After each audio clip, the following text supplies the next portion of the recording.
FM. Le Grand Direct.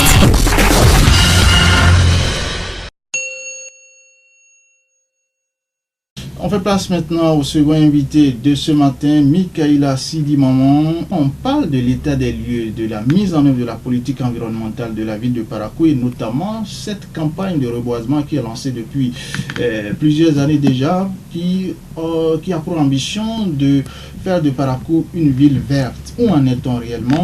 Mikaïla Sidi Maman est reçu ici ce matin par Rodrigue Azinové. Rodrigue, bonjour. Bonjour, Modaché Wakapo, Mikaïla Sidi Maman, bonjour. Bonjour. Je rappelle que vous êtes le directeur de l'environnement et du foncier de la mairie de Parakou. Vous n'êtes pas sans savoir qu'aujourd'hui, c'est la journée mondiale de l'environnement. Ça tombe bien, c'est votre domaine, c'est votre secteur. Le thème de cette année, c'est combattre la pollution de l'air. La pollution de l'air. Est-ce que l'air de Parakou est pur et sain pour nous qui y habitons cette ville?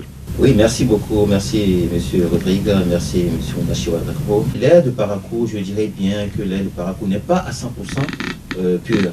Pourquoi pas à 100%? Oui, merci beaucoup. Vous savez, nous avons assisté peut-être pendant un certain moment à une déforestation très accrue, et marquée par peut-être l'abattage quelquefois sauvage du couvert végétal, dû certainement à un certain nombre pour des projets, pour des projets, et pour également dire il y a également ce caractère d'incivisme également qui a également primé entre-temps, et cela peut-être est marqué peut-être par la démission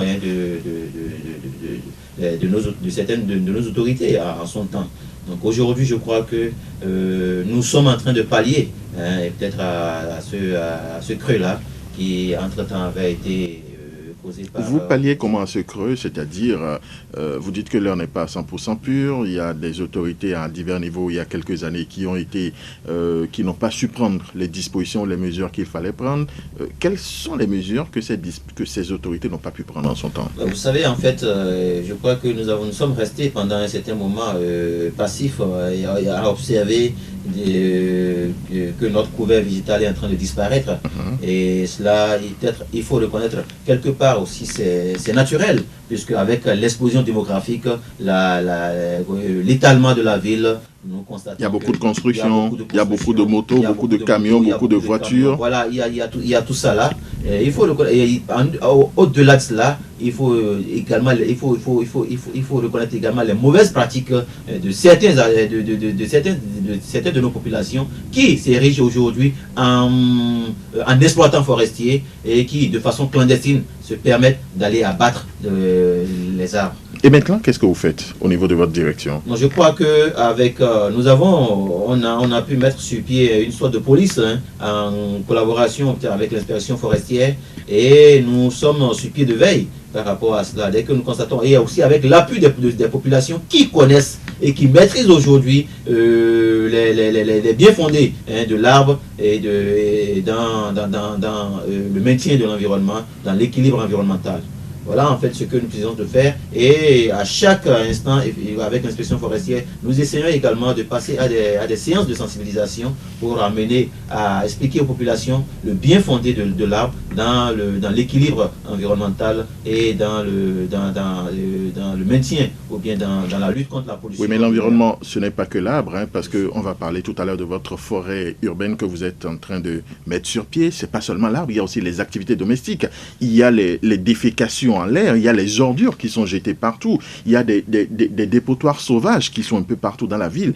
Ça aussi, ça fait plusieurs années que vous êtes responsable, ça fait plusieurs années que le maire est là. Qu'est-ce que vous faites pour régler ces problèmes? Oui, merci beaucoup. Il faut reconnaître que l'environnement, ce n'est pas que l'arbre, mais il faut savoir que c'est l'arbre qui arrive à maintenir l'équilibre par rapport surtout en ce qui concerne... Oui, je suis tout à fait d'accord, mais au-delà de ça, vous avez ces problèmes qui se posent. Défécation, dépotoirs sauvages, gestion des ordures. Comment vous arrivez à les gérer? Parce que si vous êtes dans un environnement qui n'est pas sain avec tous ces éléments, on ne respire pas bien. Oui, merci. Nous allons peut-être prendre le problème cas par cas. Oui. Et en ce qui concerne, je crois que nous avons peut-être un peu amorcé le volet de rôle de l'arbre dans le maintien de l'équilibre environnemental, mais nous allons également prendre les mauvaises pratiques en ce qui concerne surtout la défécation à l'air libre et qu'on appelle la gestion des déchets des ordures. En matière de la défécation à l'air libre, je crois qu'aujourd'hui, vous allez constater que c'est quand même une pratique qui est en train de régresser petit à petit. Parce que, ça, il faut le dire, avec l'aide de nos élus locaux, nous sommes en train de veiller. Et également, nous avons une certaine... Vous êtes sûr que ça régresse? Ça régresse, bien sûr. Et il faut reconnaître, aujourd'hui, nous sommes avec des partenaires aujourd'hui qui sont en train de nous appuyer dans la construction d'un certain nombre d'infrastructures. Vous verrez d'ici à dans un an ou plus, nous avons au niveau d'un certain nombre de certaines places publiques, nous avons identifié la construction des latrines publiques. Avec les Néerlandais, je Avec les Néerlandais, oui, avec le programme Omi Delta, nous allons peut-être construire au niveau de plus d'une trentaine de places publiques, des latrines publiques. Aujourd'hui, nous sommes à la phase des appels d'offres. Et dès que nous allons finir, je crois que le Parakou sera en chantier en matière de la construction des ouvrages d'assainissement. Et ça va régler le problème une fois pour de bon? Ça va un temps soit peu régler le problème, mais je crois que pour nous, l'essentiel est que ce serait progressif. Il faut également travailler le mental des populations. Et nous sommes en train, vous voyez, en fait, au niveau des ménages également, nous incitons des ménages à pouvoir se doter des latrines publiques. Parce qu'il y a des quartiers où ça n'existe presque pas. Bien sûr, avec la densité de la population, il y a certaines... Nous avons même eu cette difficulté où nous ne sommes pas parvenus à identifier une place publique, une place pour permettre peut-être l'élection des latrines publiques dans des quartiers populaires et dans nos anciens quartiers. Aujourd'hui, nous sommes allés, le maire est allé a fait un peu le fossile en essayant de voir avec les populations des points beaucoup plus sensibles, plus névralgiques, ou qui servent peut-être de points de ralliement de la plupart des populations. Et nous sommes en train de vouloir ériger déjà les latrines publiques à ce niveau-là. Les déchets solides, c'est-à-dire les ordures. Oui, les ordures, je crois que vous allez constater avec ces réformes que nous avons pu instaurer ces derniers temps, je crois que nous sommes en train de gérer au mieux les déchets. C'est vrai, vous avez les ONG à qui vous avez donné des engins, des tricycles. Mais l'abonnement, ça ne suit pas, malgré les sensibilisations qui se font au niveau des radios. Oui. Malgré tout ce qui est dit, on ne peut pas vous délivrer des documents administratifs si vous ne présentez pas des quittances qui prouvent que vous n'avez pas payé. Dans les faits, ça ne se fait pas.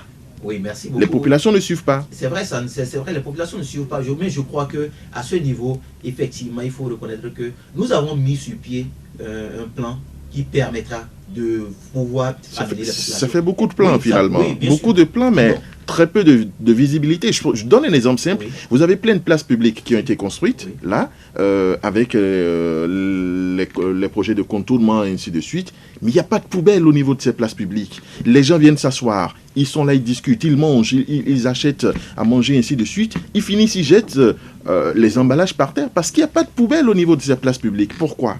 Là, vous parlez de plan, mais les poubelles, c'est aussi simple. Vous en avez en stock au niveau de la mairie. Pourquoi ne pas les déployer? Oui, effectivement, nous en avons en stock. Et je crois que le redéploiement, c'est ce que je vous dis. Et à un moment donné, il fallait quand même essayer de prendre un peu de recul et de voir quelle est la politique, la meilleure politique pour pouvoir effectivement gérer. Pour déployer les poubelles aussi? Oui, le déploiement des poubelles nécessite quand même. Mais en entendant les populations salissent ces places. Oui, par rapport au contournement et à la traversée, je crois que l'ouvrage n'a pas été officiellement remis. Donc pour ça, on ne peut pas mettre de poubelles. Pour l'instant, on attend qu'on nous remette des trucs. Maintenant, au niveau, à certains niveaux, où nous avons des places publiques qui sont sous la gestion effective. Parce que, je vais vous le dire, jusqu'à présent, l'entreprise qui est en train qui se charge de la construction de la traversée de la ville, poursuit toujours la construction des places publiques. On n'a pas encore fini. Parce qu'il y a certaines places qui posent problème, où les gens sont allés occuper illicitement. Il va falloir, le maire est en train de le mettre pour ça. Et nous sommes en train de récupérer une à une ces places-là. Oui, mais même les places publiques qui sont sous la responsabilité de la mairie ne sont pas dotées de poubelles. Bien sûr, je vous l'ai dit, et je vous ai dit, nous sommes déjà presque, vous allez le constater dans les semaines à suivre. Ça viendra. Maintenant, vous voyez, avec les ONG, et surtout par rapport à l'abonnement au pré-collecte, le dispositif a été mis sur pied. Mais En fait, il faut reconnaître, je vous le dis, entre-temps, avec les événements et politiques qu'il y a eu, en fait, le maire a demandé à ce qu'on... Quel événement politique? Excusez-moi, à la veille des élections. Oui. À la veille des élections, nous avons on a mis en place ce mécanisme-là. On devait commencer le... Ça fait plus d'1 an. Excusez-moi. Les élections, c'était il y a quelques semaines à peu près. Bien sûr, ça fait plus d'1 an. On est parce que ça a été dit en conseil municipal. Ça a été dit en conseil. Oui. Ça a été dit en conseil. Ça a été l'objet d'une délibération. Voilà. Oui. Mais la mise en pratique, il faut reconnaître que avec ça a eu du plomb dans l'aile. Il y a du plomb Pourquoi? dans l'aile. Bon, ça, excusez-moi, mais c'est politique ou c'est...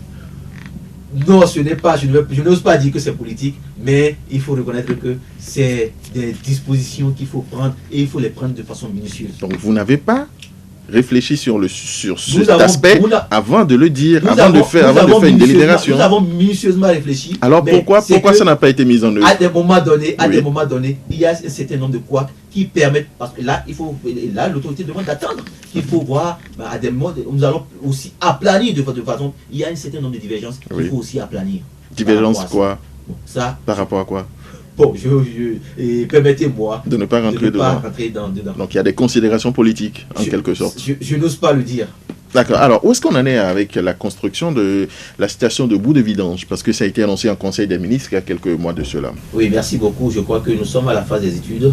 Il y a des entreprises qui ont été sélectionnées pour les études. Il paraît qu'au Bénin, il n'y a pas des entreprises qui ont cette capacité, à ce qu'il paraît, selon mes enquêtes. Je crois que ce sera le ministère du cadre de vie qui a quand même compétence à pouvoir nous dire si effectivement il n'y a pas des entreprises en la matière qui pourront quand même faire ces études. Mais de toute façon, donc on est encore à l'étape des études. Nous sommes à l'étape des études. Donc c'est pas pour demain.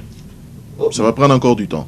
Je me rappelle, le directeur, on l'a reçu ici par rapport à ça. Il a noté la satisfaction de l'équipe municipale. Il nous a parlé du site qui est d'ailleurs identifié. Bien sûr. Le site, c'est dans le 12e arrondissement, dans la localité de Wobekouga. Et c'est un site de 20 hectares. Et les infrastructures seront installées sur 5 hectares. Et les 15 hectares vont connaître peut-être à l'issue, il y aura un reboisement. Nous allons reboiser les 15 hectares qui vont servir en même temps de poumon vert. La forêt municipale, elle est où? La forêt municipale est dans le 3e arrondissement, dans la localité de Nikipero, et qui est sur un domaine de 4 hectares. Et comment ça se passe? Aujourd'hui, nous sommes en train, ça évolue. Vous allez constater que c'est d'abord un site que nous avons sécurisé. À travers, nous avons eu une clôture en barbelé. Et puis, nous avons c'est un site sur lequel nous avons d'abord fait la première phase de la journée nationale de l'arbre. Nous avons également fait la seconde phase avec la coopération avec Orléans, nous a permis également de reboiser une certaine truc là. Et nous avons également un pan qui est réservé pour une expérimentation de bout planté. Voilà. Et avec Omi Delta. Et vous allez constater aujourd'hui, même si vous allez sur le site, que la première phase par rapport à la journée nationale de l'arbre, les arbres qui ont été mis en plan, les plants qui ont été mis en terre ont évolué. Et je crois que nous avons responsabilisé également, nous avons un prestataire qui suit cette forêt-là.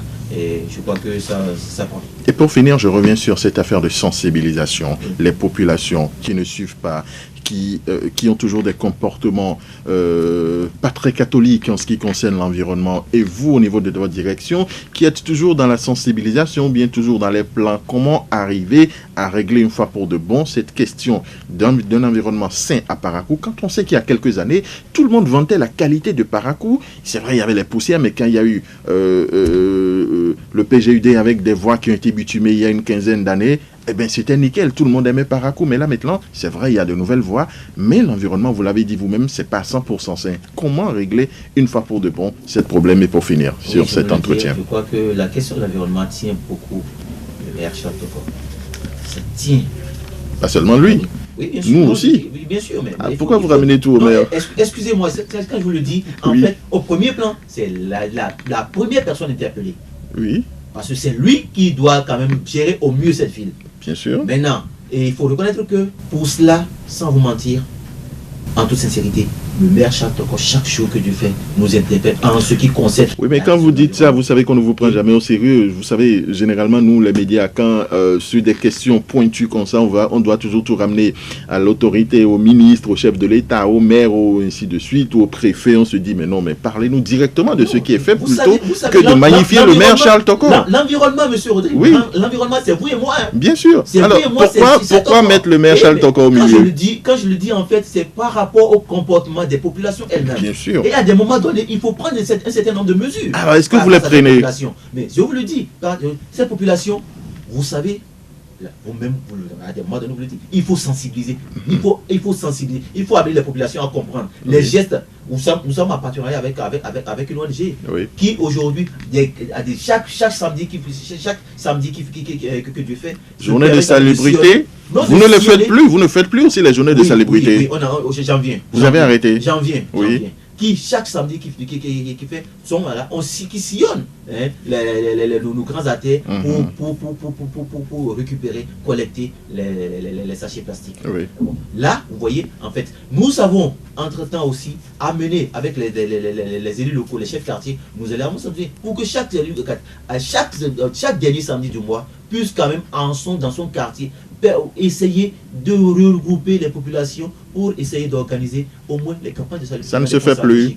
Bon, c'est vrai. Ça a été fait une fois seulement. Une ou deux fois. Ça a été fait une fois. Nous reconnaissons effectivement que à un moment donné, également, la municipalité a lâché, mais je crois que... Donc là, c'est le maire Charles Toko qui a lâché? Non. Ah là, il n'a pas lâché, mais si c'est pour d'autres... La municipalité a lâché. Oui. La municipalité a lâché. Peut-être à sa tête le maire Charles Toko. Voilà. Mais je vous le dis, nous sommes en train de prendre nos responsabilités et vous verrez. Mais j'espère qu'en tant que directeur de l'environnement, vous allez essayer de relancer ces campagnes de salubrité. Je vous le promets, d'ici à là, vous allez voir également que les choses vont rentrer dans l'ordre. D'accord. Michael Oussili-Maman, merci pour votre disponibilité. Radio Fraternité FM. Avec le grand direct de l'info, vous avez toujours une longueur d'avance.